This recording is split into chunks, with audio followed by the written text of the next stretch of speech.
Hello students, हमारा amalgamation में amalgamation in the nature of merger के दो क्वेश्चन स्टार्टिंग के हमने बचा रखे हैं, question number 3 and question number 4। तो आज जरा हम मर्जर समझ के और इस चैप्टर को क्लोज करते हैं। Amalgamation in the nature of merger में क्या होता है? Amalgamation in the nature of merger पूरी थ्योरी, पूरे कंसेप्ट में स्टार्टिंग में आपको लिखवा चुका हूं, एक बार वहां रिवाइज करो जाके। तो मर्जर में क्या होता है? All assets, all liabilities including fictitious asset, including reserves and surplus, सब कुछ नहीं छोड़ना है। Reserves and surplus real liability नहीं होते हैं, फिर भी टेक ओवर करो। फिक्टिशियस असेट्स रियल असेट्स नहीं होते हैं, फिर भी लो। तो मर्जर में all assets, all liabilities at book value, at book value, इसका मतलब वैल्यू भी चेंज नहीं होगी except in case to uniform accounting policies of both the companies. अगर अकाउंटिंग पॉलिसीज को चेंज करना हो कि ये फीफो ये लिफो थी, उतना एडजस्टमेंट कर सकते हो, अदरवाइज कोई एडजस्टमेंट नहीं होगा, रीवैल्यूएशन नहीं होगा। ठीक है, तो बाकी सब बातें मैं आपको बता चुका हूं। सीधे सीधे हम क्वेश्चन पर आते हैं और क्वेश्चन में हम करते हैं क्वेश्चन नंबर 4 पहले। The following were the balance sheet of P and V Limited. वही सब लिखा है, equity share capital premium, foreign project reserve, general reserve, P&L account, debentures वगैरह वगैरह। और नीचे फिक्टिशियस असेट्स भी दे रखी है आपको, cost of issue of debentures. All bills receivables held by V were P's acceptance, यानी इंटर कंपनी ट्रांजैक्शन भी। On 1st April, P Limited took over V Limited. P Limited means an existing company. P means purchasing company. Took over the V Limited. तो V vendor हो गई। In amalgamation in the nature of merger लिख दिया तो best है, फिर तो सोचना ही। It was agreed that in discharge of consideration for business, P Limited would allot 3 fully paid shares of 10 each at par for every 2 shares held in V Limited. तो मैंने आपको बताया था कि मर्जर में पीसी जो डिस्चार्ज होता है वो इक्विटी शेयर में होता है। फ्रैक्शन के लिए केस जरूर हो सकता है, बाकी 99% केसेस में क्या होगा, आपको इक्विटी शेयर ही नजर आएगा।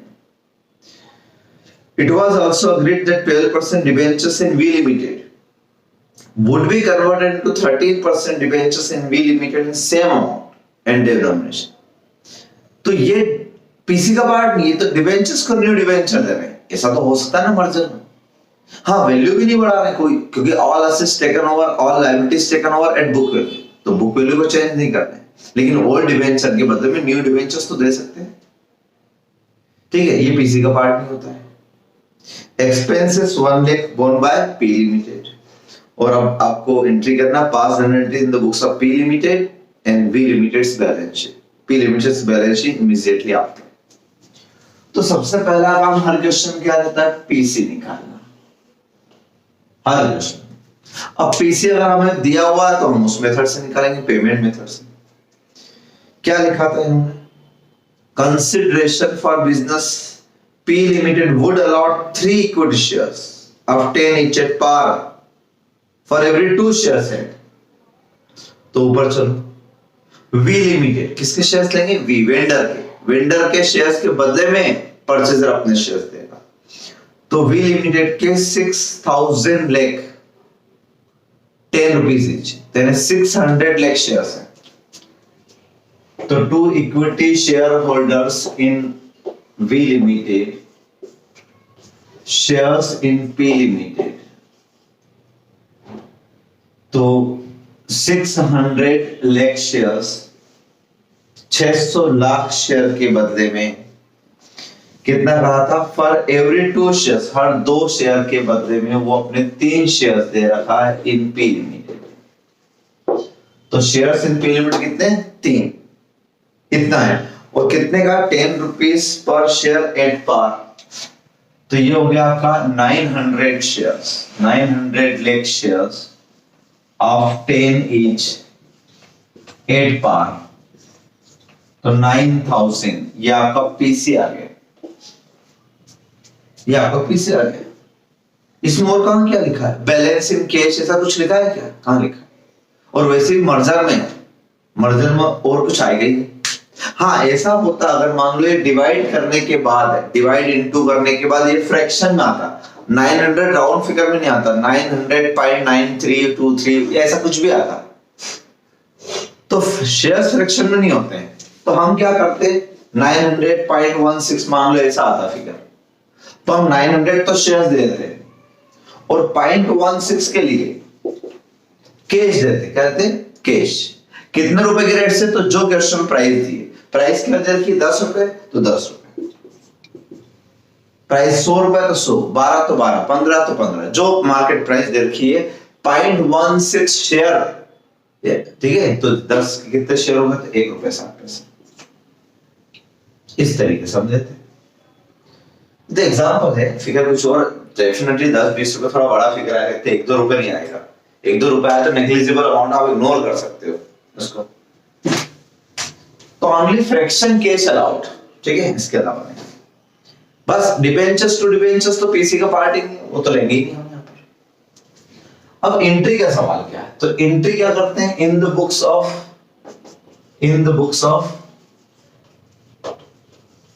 पी लिमिटेड कौन, परचेजर अपने बुक्स में पहले एंट्री तो वही करेगा, business purchase to vendor account, liquidator of vendor account, liquidator of vendor मतलब बी लिमिटेड, ऐसे बी लिमिटेड भी लिखोगे चलेगा। ये आपका being PC due 9000 lakh, being PC due 9000 lakh है ना। दूसरा सेकंड एंट्री क्या, सेकंड एंट्री करेंगे हम लैंड बिल्डिंग प्लांट फर्नीचर वगैरह वगैरह, तो ऑल असेट्स सभी लेना रहती है, इसमें कुछ छोड़ने की वाली बात ही नहीं। तो यहां पर सारे असेट्स लेंगे हम, लैंड बिल्डिंग प्लांट मशीन सब 1 बाय 1, सारे असेट्स आप डेबिट कर देना।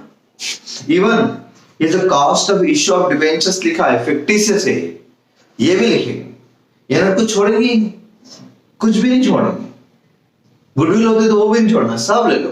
अरे जो preliminary expenses cost of debenture, ये जो रियल एसेट नहीं है, ये तो डेबिट बैलेंस होने के कारण यहाँ असेट्स में लिखे हुए, वरना कॉस्ट ऑफ डिबेंचर्स यानी डिस्काउंट ऑन डिबेंचर्स, यहाँ असेट्स में क्या कर रहा है, ये कोई असेट है, बिकेगी, कॉस्ट ऑफ डिबेंचर बेचने जाओगे नहीं ना, फिर भी हम ले रहे हैं क्योंकि मर्जर में सब कुछ लेना है और सब बुक वैल्यू पर लेना है, तो पूरे 12,500, ठीक है। अच्छा बैंक भी कितना लेना है, तो बैंक भी पूरा लिया क्योंकि इसमें वो डिविडेंड वगैरह वाली बात ही नहीं, वो होती इस मर्जर से पहले की कोई एंट्री दी होती तो उतना बैंक बैलेंस में कम कर देता, बाकी ले लेता, बट ऐसा कोई एंट्री नहीं है। टू लायबिलिटीज में भी कुछ नहीं छोड़ना है। क्या क्या लायबिलिटीज है, तो लायबिलिटीज में हम चलते हैं उल्टा। नंबर 1 प्रोविजंस है आपके 702। नंबर 2 क्रेडिटर्स हैं आपके 463, ये क्रेडिटर्स हो गए। फिर उसके ऊपर चलना 12% डिबेंचर्स 1000 के। अभी न्यू डिबेंचर इशू नहीं करना, अभी तो लायबिलिटीज लेने की एंट्री करना। फिर ये हमारे बुक्स में आ गया क्रेडिट, अब हम इसको डिस्चार्ज कर देंगे bye issue of new debentures. P&L account, general reserve, foreign project reserve, premium account. तो मर्जर परचेज होता तो बस ये 3 रियल एसेट्स लेता है, लेकिन मर्जर है इसलिए मुझे जनरल रिजर्व भी लेना है, प्रॉफिट एंड लॉस अकाउंट भी लेना है, फॉरेन प्रोजेक्ट रिजर्व भी लेना है, प्रीमियम अकाउंट भी लेना है, और 2 बिजनेस परचेज अकाउंट 9000, ठीक है। जनरल रिजर्व कितना, जनरल रिजर्व है आपका P&L जनरल रिजर्व है 3200 जनरल रिजर्व, ये पेंसिल से लिखना 3200। P&L अकाउंट 825, ये भी पेंसिल से लिखना। क्यों रीजन बताता हूं। फॉरेन प्रोजेक्ट रिजर्व 310 रुपए। प्रीमियम इसके बुक्स में कुछ भी नहीं है, हमें वेंडर की बुक्स की चीजें उठाना है। तो वेंडर की बुक्स में आपने देखा, आपने यहाँ पर अकाउंटिंग पॉलिसीज के लिए भी कोई चेंजेस नहीं थे। इसका मतलब all assets all liabilities taken over at book value, सब बुक वैल्यू पे। तो बचा क्या, हमेशा क्या बचेगा, जब सारे एसेट सारे लायबिलिटी ले लोगे, रिजर्व्स भी ले लोगे, पीएनएल भी ले, सब ले, तो बचेगा हमेशा शेयर कैपिटल।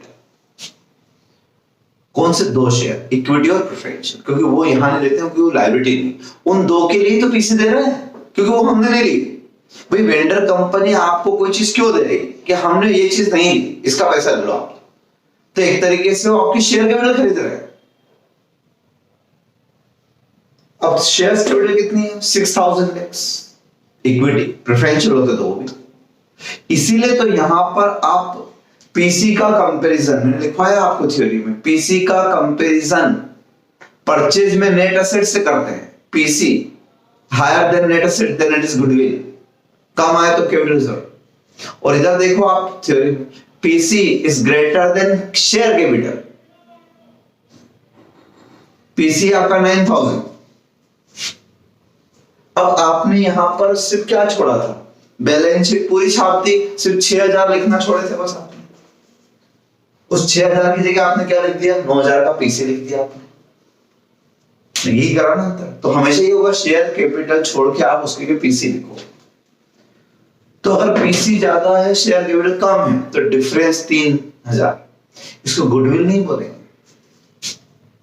इसको हम गुडविल नहीं करेंगे। क्या मैं इसको यहां गुडविल लिखूंगा, 3000 का जो डिफरेंस आ रहा है, नहीं मैं इसको गुडविल नहीं लिखूंगा। क्यों, क्योंकि मर्जर है, और मर्जर में डेबिट बैलेंस अगर है मींस लॉस है, सॉरी क्रेडिट बैलेंस है मींस डेबिट साइड कम अगर है, डेबिट साइड कम है तो लॉस है, गुडविल नहीं। और क्रेडिट साइड अगर है कम तो उसको कैपिटल रिजर्व बोलते हैं। तो क्रेडिट में कोई डिफरेंस नहीं, क्रेडिट तो वहां पे भी हम कैपिटल रिजर्व बोलते थे, वहां हम डेबिट को गुडविल बोलते थे, और यहां loss to be adjusted against profit and loss account, general reserve और एनी अदर रिजर्व्स। तो पहली प्रायोरिटी आप किसको दोगे, जनरल रिजर्व पीएनएल को, ये लॉस है ना क्योंकि रेवेन्यू नेचर, सिंपल लॉस। तो यहां पर मुझे गुडविल नहीं लिखना है, क्या लिखना है, तो यहां पर आप लिख दो या तो जनरल रिजर्व लिख सकते हो या पीएनएल लिख सकते हो, जो आपकी इच्छा। तो आप देख लेना आपके पास बैलेंस कौन सा है, आपके पास बैलेंस जनरल रिजर्व में ज्यादा है, पीएनएल में कम है, तो जनरल रिजर्व से एडजस्ट कर देता हूं। और ऐसा होता है कि थोड़ा ये हो तो थोड़ा ये, तो थोड़ा इसमें से भी कर सकते हो, कोई दिक्कत नहीं। बट मेरे पास है 3000 का बैलेंस है, तो मैं यहां पर क्या लिख दूंगा, सिर्फ जनरल रिजर्व लिख दूंगा। ये मेरी एंट्री बराबर मैच हो गई, देखो बराबर मैच हो गई। अब सर एक ही एंट्री में, एक कॉमर्स का एक बेसिक प्रिंसिपल बताता हूं, एक ही कंपाउंड एंट्री में आप डेबिट भी जनरल रिजर्व कर रहे हो, क्रेडिट भी जनरल रिजर्व कर रहे हो, ये तो थोड़ा सा बेकार लगता है।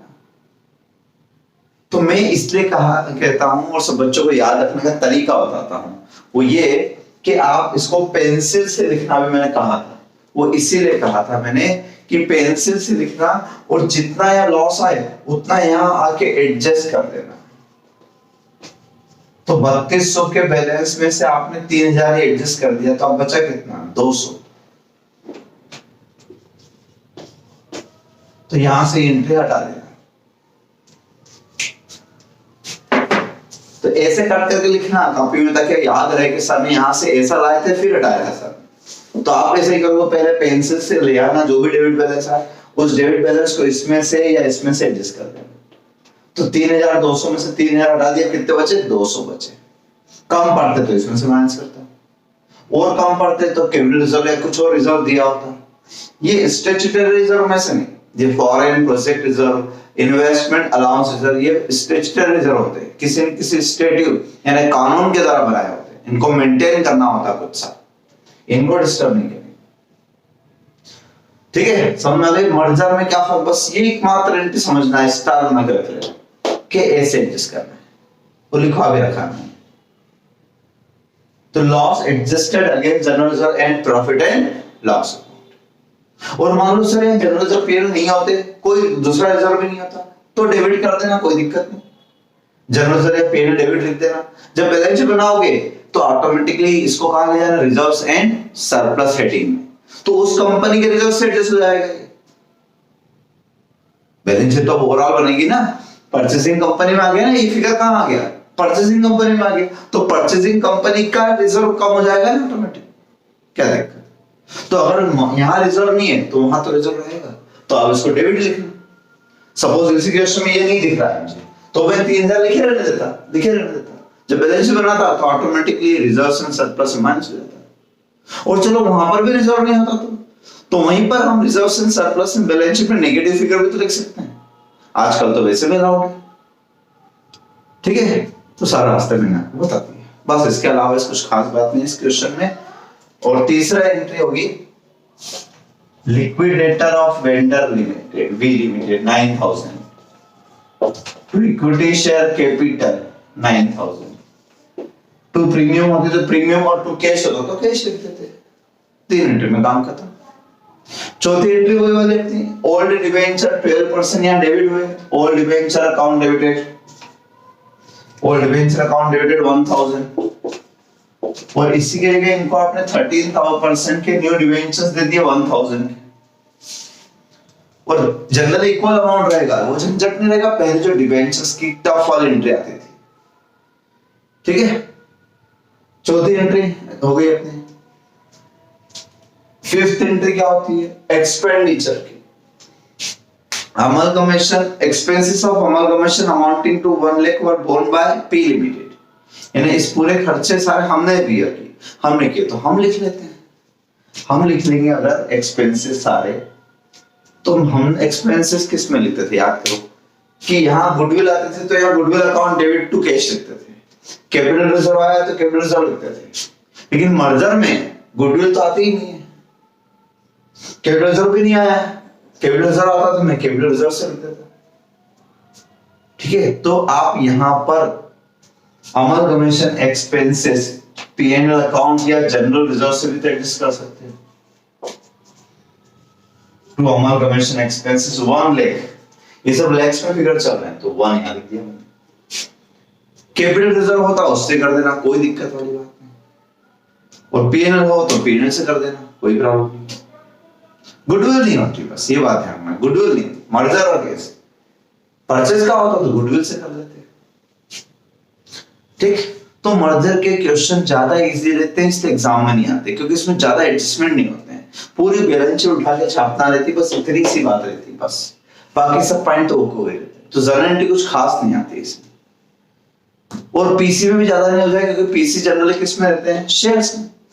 तो ज्यादा पीसी में भी नहीं उलझा सकते हो, इसलिए मर्जर के क्वेश्चन कम आते हैं, ठीक। अब बैलेंस शीट तो आप बना ही लेना। अब थर्ड क्वेश्चन द्वारकाधीश वाला। ये क्वेश्चन भी सिंपल है, लेकिन एक बात अच्छी समझाना मुझे इसमें। अभी हमने जो किया क्वेश्चन, इसमें एक एग्जिस्टिंग कंपनी पी लिमिटेड ने वी को मर्ज कर दिया। यहां ये हो रहा है कि दो कंपनी, एक द्वारका और एक धीश, दो कंपनी। और नीचे क्या लिखा हुआ, ऊपर क्या लिखा? Dwarka and Dhish were in competing business, they decide to form a new company Dwarkadhish limited. अब तीसरी कंपनी आ रही, तो दोनों केस में ये फर्क है, दो वेंडर एक परचेसर। बैलेंस शीट दे रखी है आपको।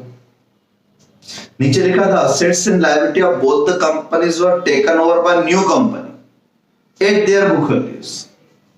Companies were allotted equity shares of 100 each in lieu of purchase consideration.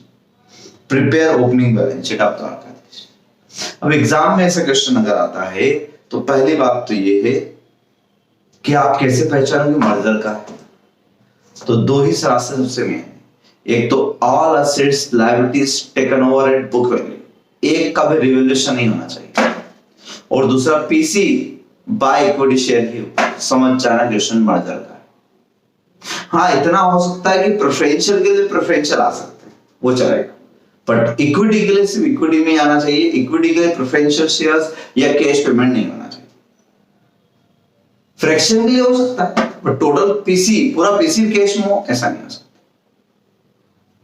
ठीक है। अब इस क्वेश्चन में सर आप क्या नया बताएंगे? सब कुछ वैसे ही सेम बताऊंगा, कुछ नया नहीं, बस कुछ चीज लिखवा रखी है मैंने जो अब तक कहीं नहीं आई है। आप मर्जर वाले पॉइंट में देखो, जहां मैंने ये गुडविल कैपिटल रिजर्व का लिखवाया था, वहां कुछ लिखवाया था मैंने, when two or more companies merge then PC will be segregated in net worth ratio. चलिए करते हैं फटाफट से।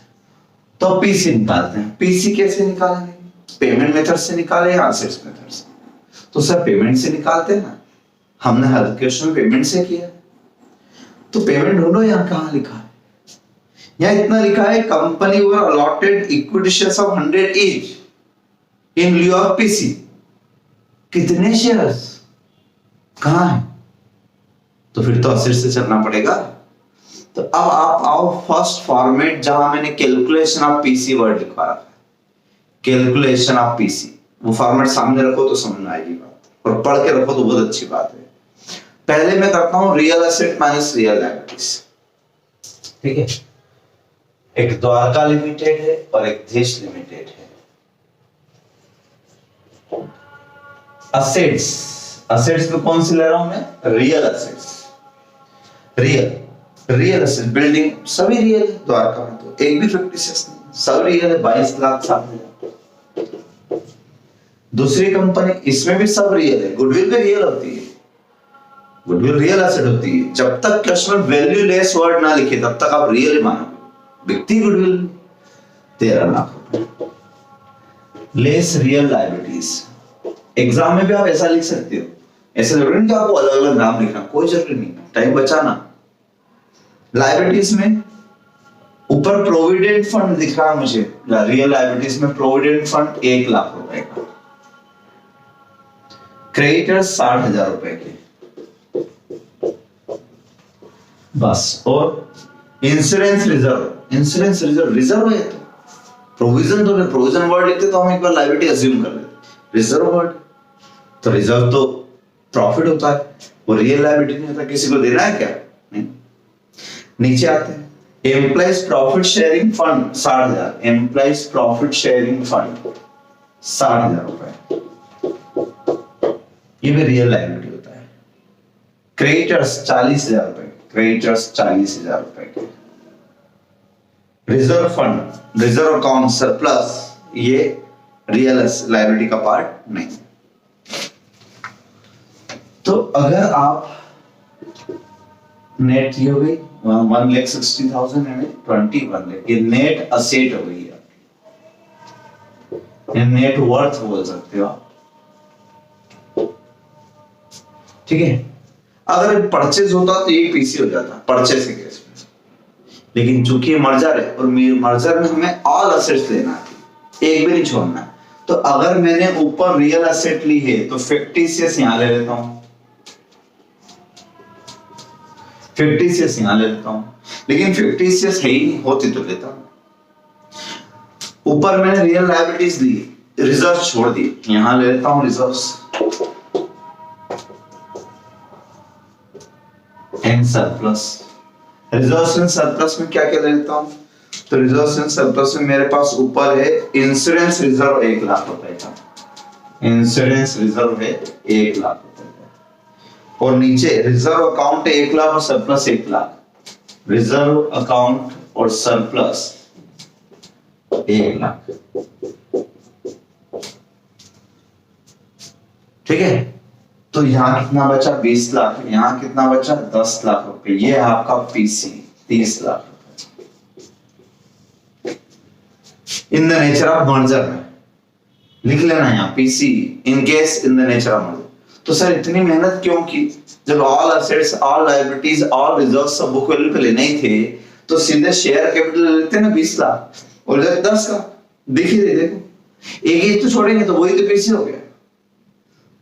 बिल्कुल सही बात, ऐसा ही होगा मर्जर। लेकिन मुझे समझाना ये, मैंने आपको लिखवा रखा है कि when two company merge and form a new company, then PC to be segregated in net asset ratio। यानी PC में 20 और 10 नहीं मानूंगा, 20 और 10 नहीं, टोटल 30 मानूंगा, लेकिन 20 और 10 नहीं मानूंगा। इस 30 लाख रुपए के PC को मुझे नेट वर्थ के रेशियो में, नेट वर्थ रेशियो में अलग अलग करना है। तो नेट वर्थ का रेशियो जो है कितना है? नेट वर्थ का रेशियो 21:12, इसलिए नेट वर्थ निकाली थी। ठीक है, तो 30 लाख रुपए को हम डिवाइडेड बाय 33 इंटू 21, ये आ जाएंगे आपके 19,09,090 रुपए।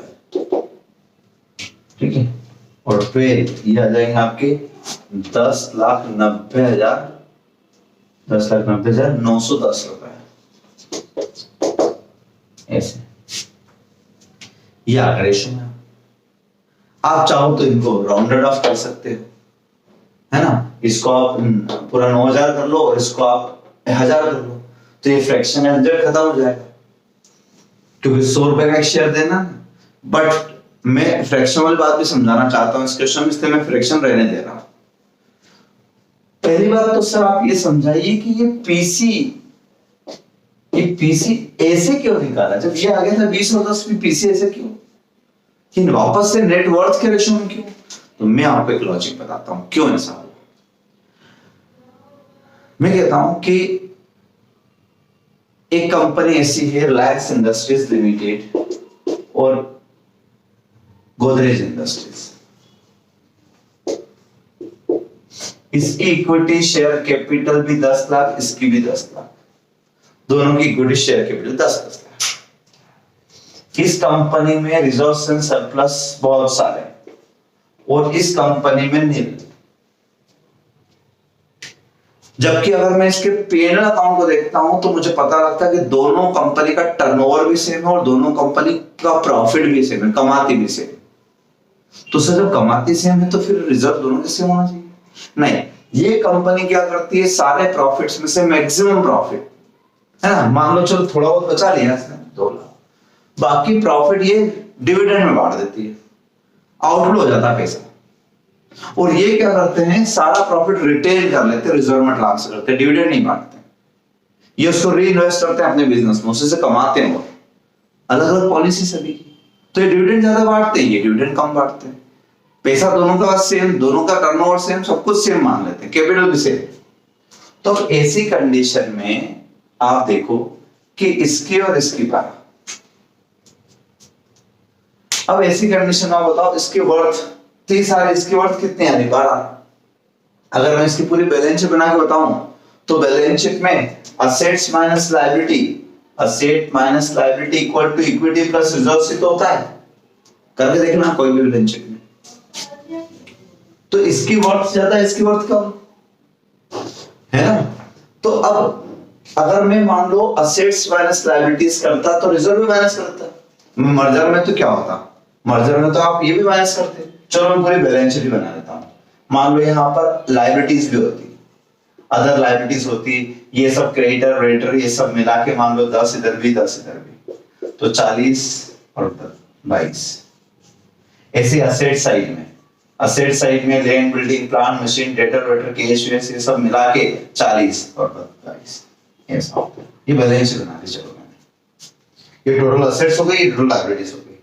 अब आप अगर इस तरीके से इसका क्वेश्चन करते तो आप क्या करते, टोटल असेट्स लेते 40 लाख रुपए, 40 40 और इसकी 22, माइनस लायबिलिटीज करते 10 और 10, तो ये आ जाती क्या, नेट वर्थ, नेट असेट्स आ जाते, असेट्स नेट असेट उतनी तो आती जितने रिजर्व्स और सरप्लस होते हैं और इक्विटी उतनी आती। तो आप इस तरीके से चलोगे तो ये वही है। आप इस क्वेश्चन में देख लो, इसमें भी क्या है, 21 क्या है, 20 के तो कैपिटल और 1 लाख रुपए का वो इंश्योरेंस रिजर्व है, ये तो है। तो नेट वर्थ वही होती है। अब मर्जर में मैं क्या करता है, इसमें से रिजर्व भी माइनस कर देता हूं 20 और इधर कितना है रिजर्व 2। तो ऐसे तो दोनों का पीसी जो आता है 20 आता और 20 पीसी आता, तो मैंने दोनों को पीसी कितने कितने देता, 10-10 देता। अगर ऐसे निकाला तो पीसी कितना है, इसका भी 10 है, इसका भी 10 है, यानी इसको भी 10 लाख के शेयर दो, इसको 10 लाख के शेयर। आप बताओ सही होता क्या, क्या दोनों का वैल्यूएशन सेम है, क्या दोनों को बराबर बराबर शेयर्स मिलना चाहिए पीसी में? नहीं, इस कंपनी की वर्थ ज्यादा है, इनके पास पैसा बहुत है, इन्होंने पैसा बांटा नहीं, आउटफ्लो नहीं किया, रिटेन किया, बिजनेस में रोटेट किया, और इनके पास कम है, तो इनको कम शेयर्स मिलना चाहिए, इनको ज्यादा मिलना चाहिए, इनकी वर्थ ज्यादा है। जिस कंपनी में रिजर्व सरप्लस ज्यादा होते हैं उसके शेयर मार्केट में प्राइस ज्यादा होती है, क्योंकि उसकी बुक वैल्यू ज्यादा आती है। तो इसलिए यहां पे एक कंसेप्ट लाए हैं कि आप 30 और 12 के रेशियो में बांटो। पीसी आ गया 20, लेकिन 30-12 ज्यादा दो उस कंपनी को जिसकी वर्थ ज्यादा। तो वर्थ का रेशियो वाला कंसेप्ट इसलिए आया है, समझा? अब एक और कैलकुलेशन, 100 रुपीज वाले शेयर देना है, कितने वाले? 100 रुपए वाले। तो 100 रुपए वाले शेयर्स देना है, तो 19090 शेयर्स ऑफ 100 ईच। पॉइंट में आ रहा है, लेकिन क्या आ रहा है? पॉइंट में। तो उस 0.90 के लिए क्या देना पड़ेगा? 0.90 के लिए कैश देना पड़ेगा, यानी 90 रुपए का कैश देना पड़ेगा। कैश और फ्रैक्शन 0.90 आ रहा ना, तो 0.90 शेयर, तो 100 रुपए के हिसाब से कैश देना 90 रुपए। ऐसे इधर 10909, राउंड फिगर नहीं कर सकते हैं, राउंड फिगर कर दोगे तो ज्यादा पैसा चला जाएगा। तो इतने शेयर्स और 0.10 आ रहा है, देखो ये है ना, 0.10 आ रहा है इंटू 100 रुपए का है, तो 10 रुपए कैश में दे देंगे। ये पीसी हुआ इनको। अब सर जर्नल एंट्री भी बता दीजिए। जर्नल एंट्री बताता हूं मैं डायरेक्ट। अब हम जर्नल एंट्री किस बुक्स में करेंगे? हम जर्नल एंट्री करेंगे in the books of Dwarkadhish limited, नई कंपनी द्वारकाधीश लिमिटेड।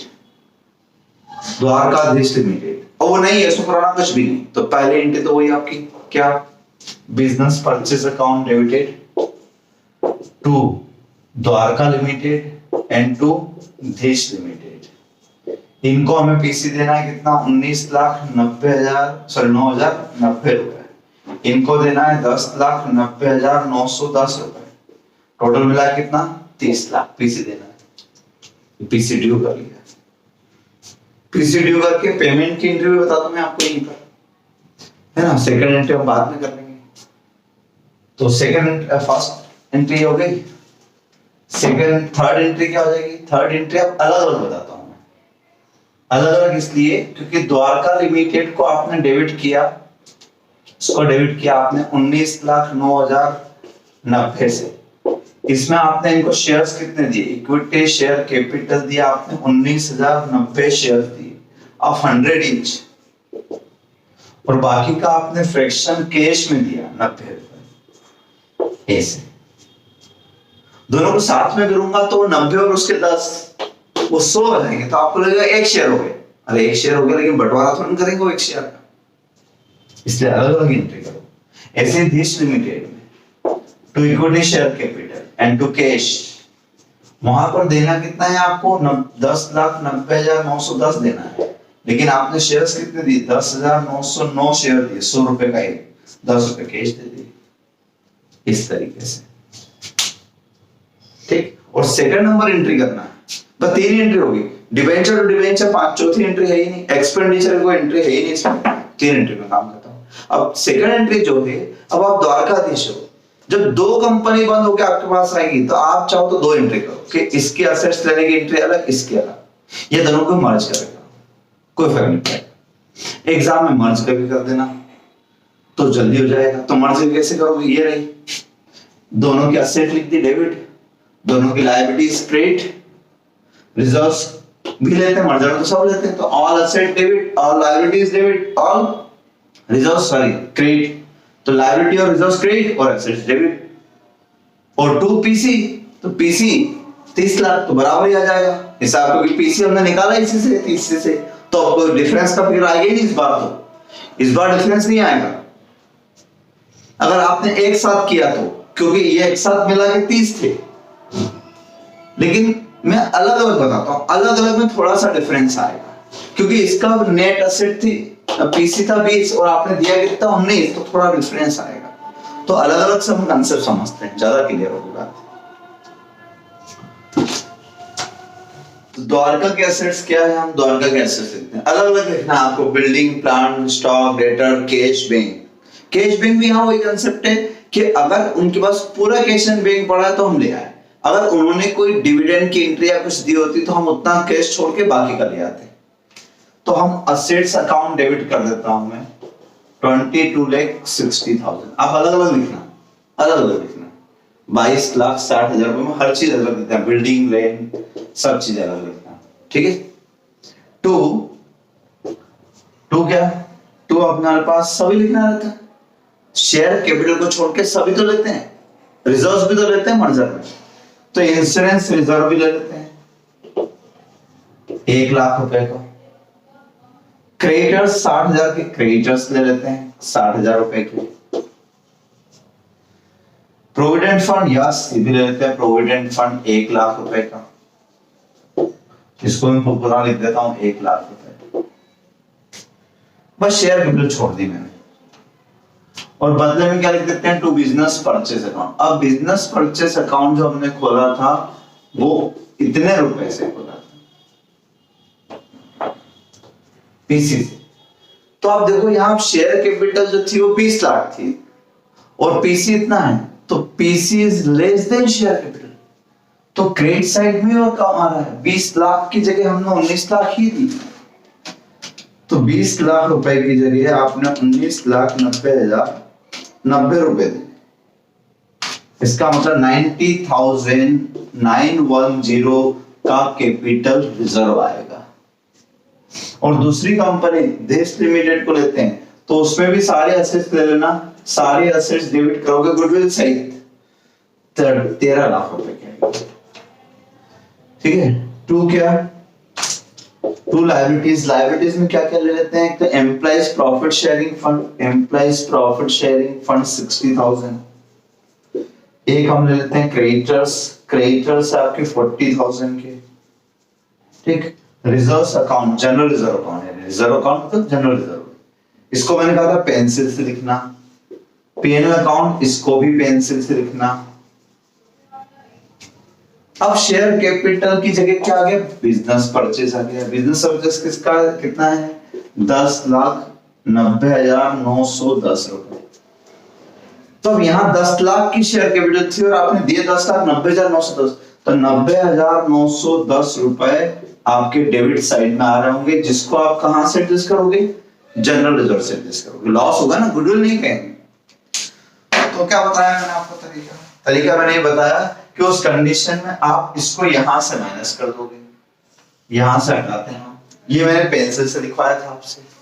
तो आप 90,910 रुपए को 1,00,000 में से माइनस कर दोगे, तो यहां से जैसे ही माइनस करोगे आप, तो यहाँ कितने बचेंगे, 9090 बचेंगे, ये आपकी एंट्री बराबर होगी। तो कंबाइन अगर करते तो 90,000 क्रेडिट 90,000 डेबिट सेटअप हो जाता, आपको समझ में भी नहीं आती कि क्या हुआ। हालांकि इफेक्ट सेम आता, कोई खास फर्क नहीं पड़ता, ठीक है। फर्क यहाँ ये पड़ा कि रिजर्व्स कम हो और वहां आपस में एडजस्ट हो जाता, बस ये फर्क होता है। बट अल्टीमेट ये भी जाएगा रिजर्व्स एंड सरप्लस में, ये भी जाएगा रिजर्व्स एंड सरप्लस में, तो टोटल बैलेंस शीट आपकी मैच रहेगी। तो मैं मर्जर का कंसेप्ट समझाना चाहता था। एक तो मुझे यहाँ पर कैश का बताना था, फ्रैक्शन कैसे आता है, पॉइंट करना था, इसलिए हम पॉइंट रहने देंगे, राउंड फिगर क्यों करें, तो एक वो चीज सिखा दी मैंने, है ना। और दूसरा मुझे ये सिखाना था कि मर्जर में कैसे कैपिटल रिजर्व आता है, कैसे गुडविल की जगह जनरल रिजर्व या पीएनएल। ये दो मर्जर के क्वेश्चन थे, दोनों ही मैंने करवा दिया आपको, ठीक है। क्लियर बात। अब स्टडी मटेरियल में आपको एक दो क्वेश्चन स्टार्टिंग में पीसी के मिलेंगे, परचेज कंसिडरेशन के मिलेंगे। उसके बारे में मैं आपको एक बात बताता हूं, वो ये कि आप जरा ध्यान से देखें, जैसे इक्विटी शेयर कैपिटल हो सकता है कि कई क्वेश्चन हमने ये भी देखा कि पीसी हम शेयर्स में देते हैं और शेयर्स हम प्रीमियम पर देते हैं। यहां तो एट पार दिए, प्रीमियम पर देते हैं। क्या फर्क पड़ता है अगर प्रीमियम पर देते हैं पीसी का, ये वाला इफेक्ट मैं समझाता हूं आपको किसी भी क्वेश्चन में। तो सपोज इसी क्वेश्चन की बात करते हैं, चलो आपको 19,09,090 रुपए देना थे और मान लो 120 रुपए पर शेयर पे देना है, 20% प्रीमियम, 100 रुपए का शेयर 120 रुपए। पीसी तय कर लो आप, देना कितना है, इतना देना। अब कैसे देना वो बात कर रहा हूं, तो पीसी पहले तय कर लो, ठीक है। तो पीसी 120 रुपए के रेट से आपने तय कर लिया कि 120 रुपए पर शेयर के हिसाब से देना है, ये आया अमाउंट, ठीक। इससे क्या आ जाएगा, नंबर ऑफ शेयर्स निकाल लेते हैं।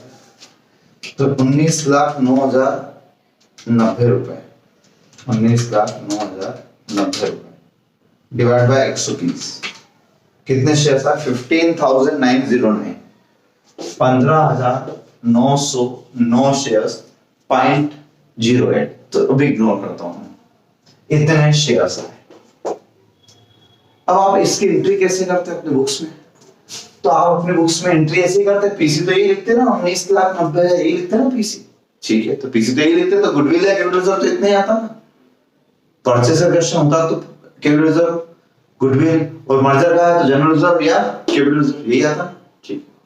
और फिर जब पेमेंट की एंट्री करते तो पेमेंट की एंट्री क्या करते हैं यहाँ पे, पेमेंट की एंट्री में से इतना सा फर्क पड़ता कि हमने 19 लाख देना है, 19 लाख में से हमने शेयर्स कितने दिए, 15,909,000, और बाकी का सिक्योरिटीज प्रीमियम, सिक्योरिटीज प्रीमियम और थोड़ा बहुत फ्रैक्शन कैश। तो चलो अभी मैं बैलेंसिंग फिगर समझाने के लिए, यानी 19,09,090 रुपए में मैंने 15,90,900 रुपए तो मैंने इसके दे दिए, और बाकी के प्रीमियम 3,18,190 ये प्रीमियम के हो गए। ऐसे एंट्री करते हैं। कई क्वेश्चन की आप कोई भी क्वेश्चन उठा के देख लेना, या मान लो किसी क्वेश्चन में शेयर्स एक्सचेंज रेशियो दिया हुआ होता है, रेशियो दिया होता है ना क्वेश्चन कि इसके 2 शेयर के बदले में इसके 3 शेयर, तो इसके 9,900 शेयर आए 120 रुपए के रेट से, ऐसे भी किया हमने कि तो पीसी तो टोटल ही कहलाता है, पीसी तो इनटू करने के बाद ही आता है, 900 into 120 1 लाख आ जाए, पीसी तो ऐसे आता है।